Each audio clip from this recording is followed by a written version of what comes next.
So ayun, lumapit na siya mga idol. Yun, nasa ibabaw mga idol. So yan. So ayan, dumapo na siya sa trap natin mga idol. So ayan nga no.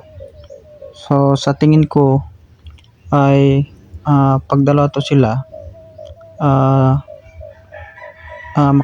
makadouble to mga idol.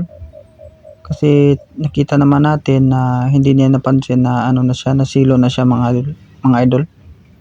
So kung dalawa to, pagdapo niya, then dumapo rin yung isa, so check na makakadouble ito.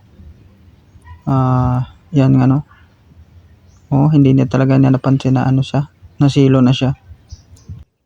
So sabi nga nila no na ano daw tong trap natin mga idol, nakakapilay ng paa ng alimokon.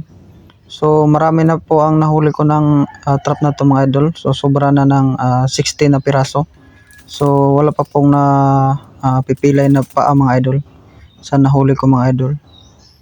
So yan po ang totoo mga idol.